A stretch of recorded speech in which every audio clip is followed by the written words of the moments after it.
Are you rethinking your purpose in life? Being centered in a strong spiritual connection is more important now than ever. Hi, I'm Bryn Blankinship, hypnotherapist, international instructor, and author. Each episode, along with Dr. Pat, I'll share my experiences with guiding spiritual regression clients into the afterlife and the soul lessons gained, prompting you to explore your own soul's journey and empowering you by shifting your perception of yourself and your place in this world. I want you to know that you're here by design, not by accident. You are not alone. You are loved. You are here on purpose, for a purpose. When you stand in your truth and fulfill your purpose, you support others in fulfilling theirs. If this intrigues you, stay tuned in as we explore. Welcome, everyone. I'm Dr. Pat. I get to take this very cool journey with the most incredible Bryn Blankinship. But here's the thing about today. You see, we were just chit-chatting before the show, and I had an experience over these past 10 days. I didn't know that there was grieving going on. I sat down yesterday because I had a minute of reprieve, and I just sat down in the front room and then in my office and just cried. Now, not disaster cry, but letting go of some things that you thought had a certain meaning to you, and then realizing I need to take a moment to at least experience where I am today. So get ready, everyone. I want to talk about easing grief, and that mostly has to do when we lose a loved one. What does that feel like? How long do we hold on to it? And what is the impact, Bryn, right? Let's talk about easing grief and how it relates to losing people. Right. Which we don't really, but that's the term we use here. Exactly. And, I work a lot in my practice, my hypnosis practice, with people that their loved ones have moved on, have transitioned. And it's really hard for the ones that are left behind. And then also there are other kinds of grieving, like when you're grieving the loss of a relationship, or when your business changes to another level, which is what, Dr. Pat and I were talking about. There were so many synchronicities that came together as I was thinking about the topic we would talk about on the show. So let's talk first about death. Okay. So we know through spiritual regression and near-death experiences, that the soul continues on and we're left behind. So what happens is we're cut off. Our loved ones move on, and the way we communicate with them changes. So the love transcends, but the way we connect to them is different because they're in a different dimension. And that's what causes the grief. That's what we're starting to feel, is the separation of that loss. But when we can move through that, we can be open to the signs, because they're not really gone. They're just right there. They have things they need to do. And when they are trying to reach us, then we feel the pain all over again, and it brings up sadness and emotion. But when you can move through that pain to the other side of it, you can be so much more open to the guidance when they're coming through to communicate with you. So death is not final. That's important to know. And when the spirit moves out of the body, it's moving into an expanded state of consciousness. Okay.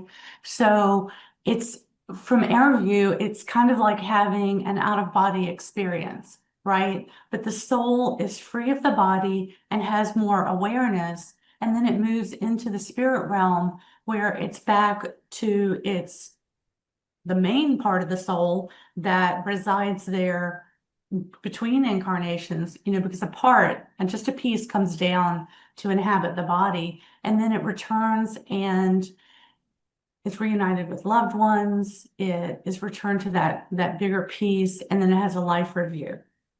Now, all that's happening. However, the soul might stay around for a bit to see who comes to their funeral. They may stay around to comfort loved ones. I mean, they're busy, yet they can be in more than one place at a time. Okay. So when we're feeling that comfort, that's when a lot of times the sadness comes up. that moment to breathe, that very short moment that I sat down. And yesterday I also did something extremely emotional for me. And, I'm pretty stoic most of the time when I'm in my doing mode, right? I think we all are. I think when we're in our doing mode, just ask a mom, that's driving children around or taking very focused. They're in that doing mode. Um, but it was yesterday taking that moment, and I had to take that moment to sit down because I had to really think about it. And what came up was so much for me. But let's talk about the signs, because a lot of times when I have those moments, Bryn, I get visited by Linda's mom, by my mom. I get visited. I don't have a better word for it, but I get these quick drop-ins, right? Yes. Words of wisdom. So let's talk about the activity of the spirit world and the signs that our loved ones are there. And we get this question all the time on my other show is, I can't hear anybody. I'm not hearing them. I keep talking. I'm not hearing. So I just wonder if grief is the giant blocker. It's like having a linebacker in your brain, heart. It's pulling that emotion up off of your body, off of your energy field, right? To cry releases. You need that release. So you made me think about something. My father was in the middle of transitioning when I was buying the Braith Center, and he knew I was going to get it, but we hadn't closed yet. And I've got my property now. I'm doing some things around the property. And then I would step out back to the ponds and just kind of take it in, like, because it was a lot. There was just a whole lot of things that happened on top of trying to run my practice, getting a lot of people in my life transitioning, and, I'm trying to pick out wallpaper or paint and, stuff like that. So it was just a lot. So I stood out back. And a landscaper used to own this property. So he's done amazing things with palm trees and plants. And I'm standing there looking at the pond, which I've looked at a lot of times before. And right there on the backside of the pond are these irises. And my nanny, my grandma, used to plant irises when she stayed with us, she planted them at the base of the trees. And my mom always had purple irises, but I like the blue ones. These were blue ones growing in the weeds, like on the wild, on the backside of the pond. Landscaper hadn't done anything over there. I was like, I could feel my mother and my grandmother. I could feel them, one on each side. So I went back in, did my thing. Next day, I'm like, I want to go back and see those flowers.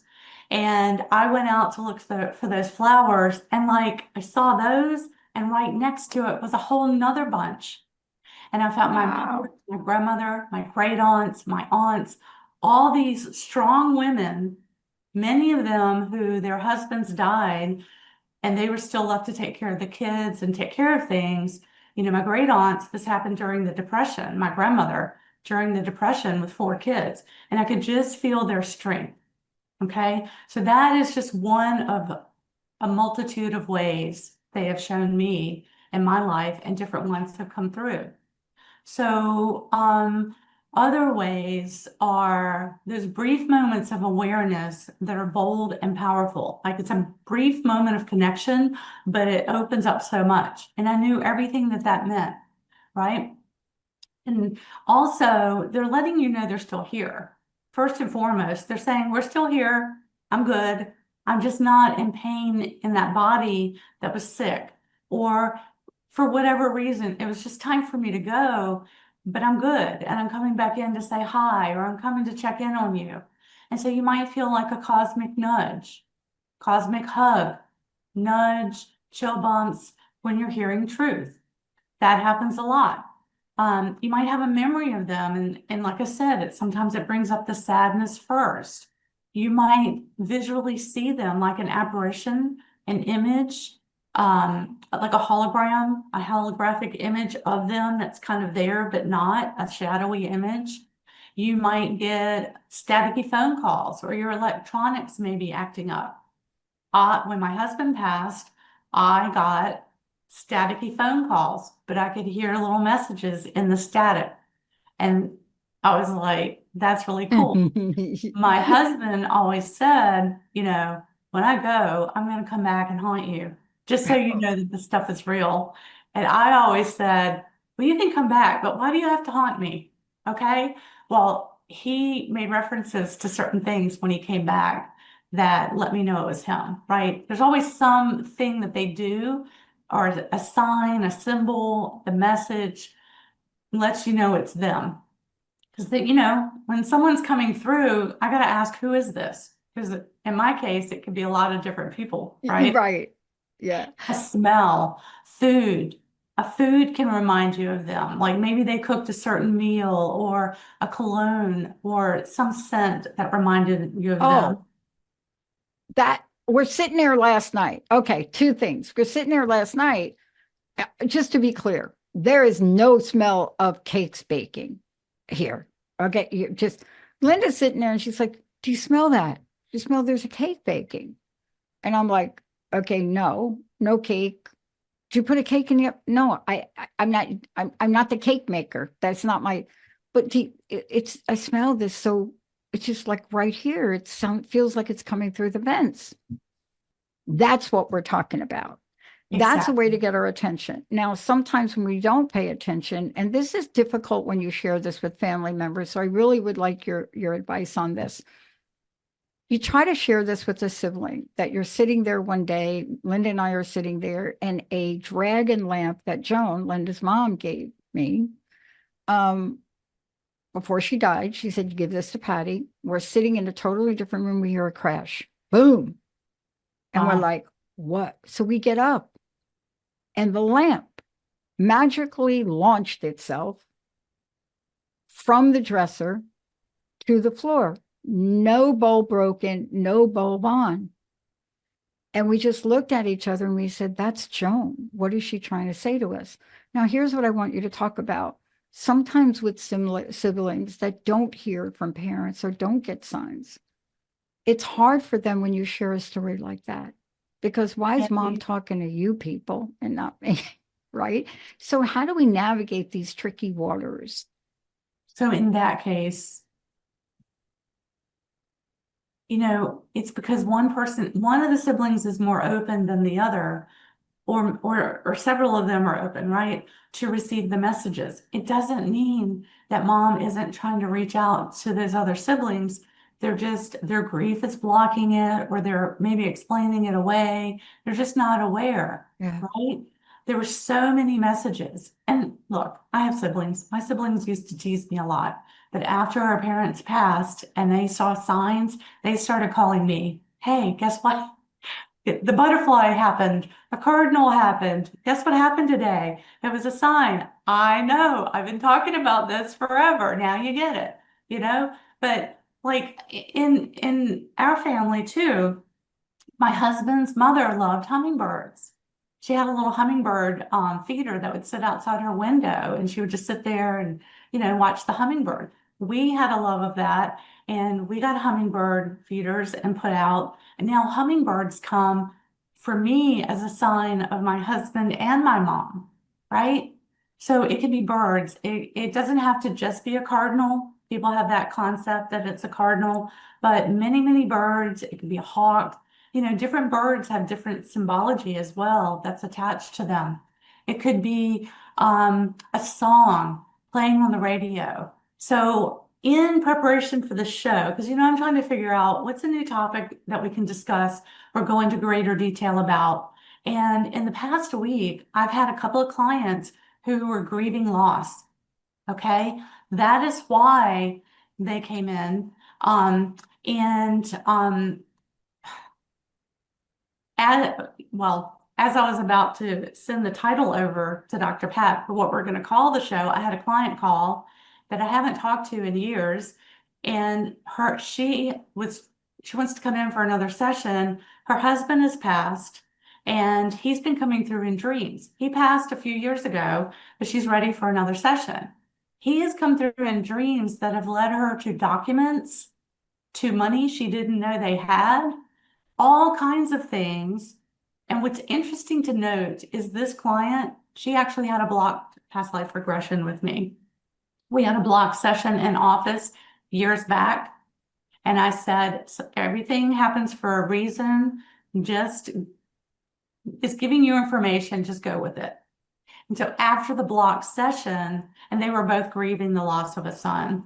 So that was part of the reason for it. There were communications from the son. Now the husband has passed a couple of years after that. He's coming through vivid dreams, undeniably him with messages to go look in this place and you'll find this document or these papers. In my book, The Limitless Soul, chapter 3 is the goat herder. That was a woman whose daughter had been killed, Wow. someone that they knew.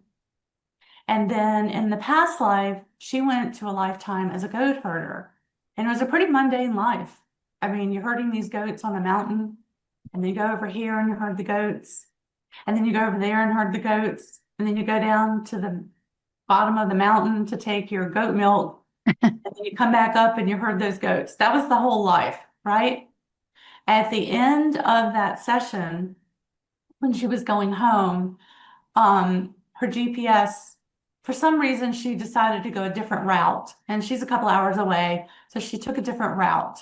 And as she's driving on this highway, she sees a goat herder out there herding goats. So she circles back around and comes back past him. And when she does, he waves at her and a song comes on the radio. And the lyrics are, "Do not stand over my grave and weep.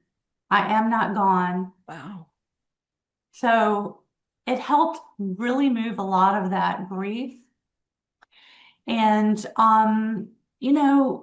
that's what we're talking about here, the synchronicities of your loved ones trying to reach you.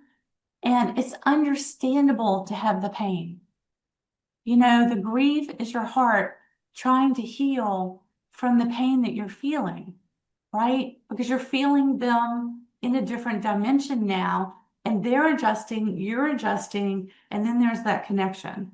So when I am working with people, if it's going to be a grief session, I do ask them to, if we're talking about past lives or Cessor, I want them to wait about 6 months. Because I don't want to add the added pressure of trying to get into that deeper space. I lead you, but you're doing it.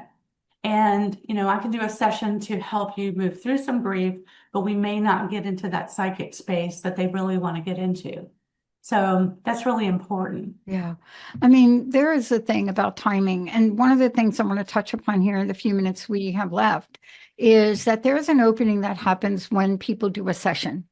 And there are various ways. And I just want to be clear that this is not a one size fits all. When we're talking about Cessor, we're talking about something that's very personal, very unique for people. So it may not be the same, but there is, from my experience of doing the work with you, there is a point where you change. There are things that happen in the days, the weeks, the months that follow that open up a different side. For example, Bryn, I don't know. I mean, I keep talking about the influence of Bob Parkins and GoDaddy, but that's not it.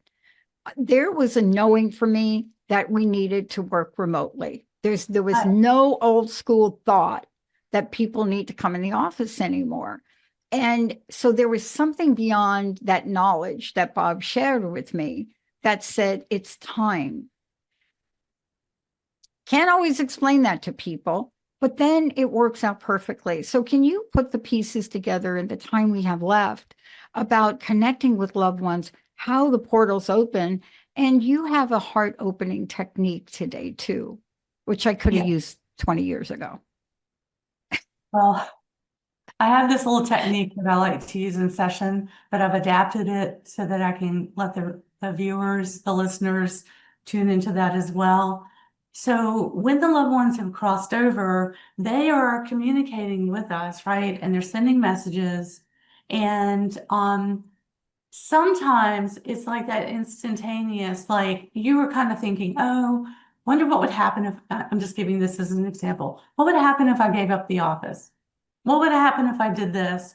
But you maybe hadn't decided, yes, I'm definitely going to do that yet. And then this message comes through that tells you someone else who did the same thing on a massive scale and it worked out, as if, hey, you're on the right track, right? That's what you need to do. I've got some things going on with my practice as well. I've been trying to formulate some things, and like as I get further into it, now it's all starting to click and it's starting to make sense. So that's what we're doing.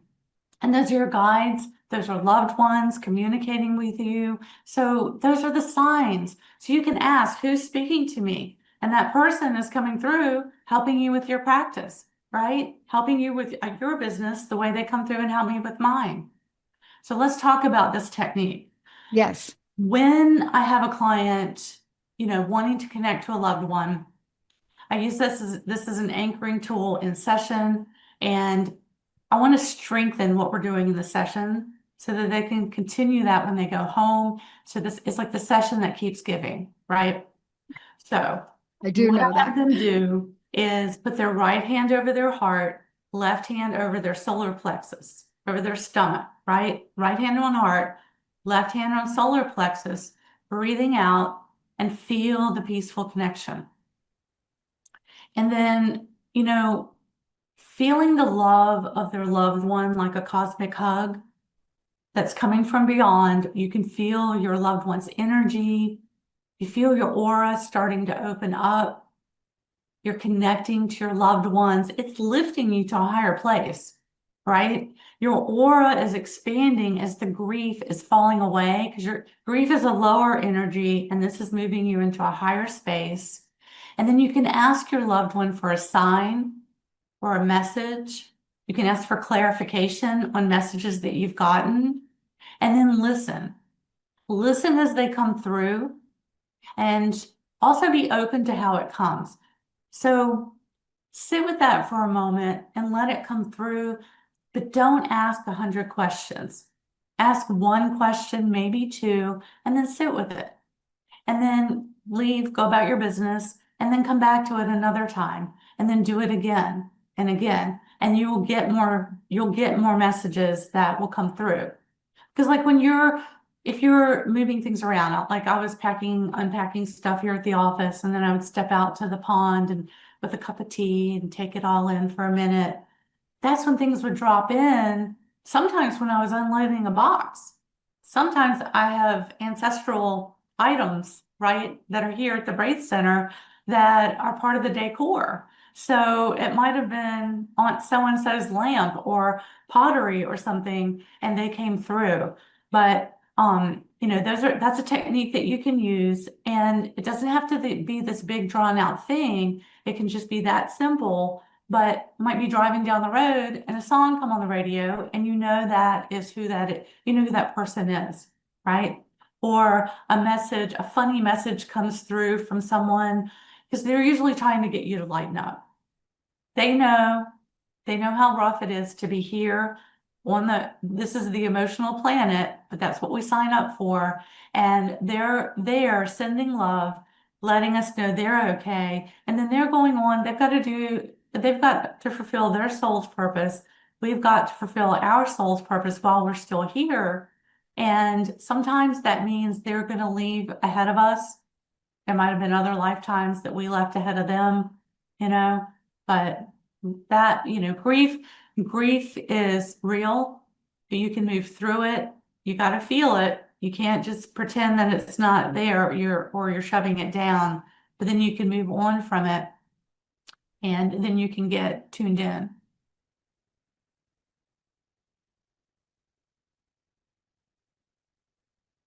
What's happening today and what you're doing today is powerful. What you're bringing to light is real life experiences that people have or long for, but you're also bringing to life that grief has this purpose to it, which cannot be really defined. But when you talk about it and the way you do the work you do, Bryn, with people, it demonstrates the discovery process. And you're right. I mean, the session I did with you, I joke with Linda, and it's like the gift that just keeps giving. And that moment I had in my front room yesterday where I just broke down, and you don't see me doing that a lot. that when I go there, Linda wants to call 911. But that moment, you can feel multiple connections that are coming in to guide the way. So I want to thank you. How do people find out about you? Any update on the courses you're developing, any and all of the above, and your closing message, please? You can follow me on Facebook or Instagram at Bryn Blankinship Author. And brynblankinship.com is the website. We're working on the courses. I'll be posting those dates shortly. They're just not up quite yet because I'm working out a couple of things, and a new class, so that people that kind of want to try it but aren't really sure they want to do this as a career, we can get you started, give you a taste of it. And then for those that want to go on and become certified, we can take you through that process as well. So that's why it's taken me just a little bit longer. Well, Following that guidance, you right? take your time. You go ahead and take your time, because what you're creating is more than just a class or a teaching. You're creating an opening for people to experience a new sense of freedom and wisdom that they wouldn't have before had access to. So thank you for all of that. Again, one more time for your website, and how do people get your book? brynblankinship.com. And The Limitless Soul is my book. It's available on Amazon, all national booksellers, Barnes and Noble. It's available in Russian and a couple of, I think another language actually. It's available internationally. Great. Yeah. Look, thank you so much for everything. What do you want to leave us with here? You're not alone. You are loved. Your loved ones, they're there as well. And when you can be open to it, you can feel them communicating, and you can call them in. You can ask them to come to you, right? And if you cry through it, so what? At least you're opening up so that you can feel them and talk with them and be happy that they're not in pain anymore. Thank you, Bryn. Thank you, Jessica. And to all of you out there, we're doing this series because we have discovered so much about where you all are, where you need help with, and that's why you're getting the masters of the universe to help you with this. We'll see you next time. You've been listening to Afterlife Teacher, Soul Lessons bringing you full circle with Bryn Blankinship and Dr. Pat. Tune into Transformation Talk Radio for more discussions of the soul's journey across different lifetimes and soul lessons gained, helping you to consider the deeper reason you are here. Bryn shares her wisdom spanning 20 years of guiding spiritual regression clients into the afterlife and connecting them with their spiritual team and soul's purpose to bring them full circle, helping you gain insight into your own soul's purpose while supporting others in fulfilling theirs. Living in partnership with your soul, with less worry and greater trust, you can be in divine flow and thrive. For more information on becoming a certified hypnotherapist and regressionist and assisting with the global transformation taking place, visit brynblankinship.com.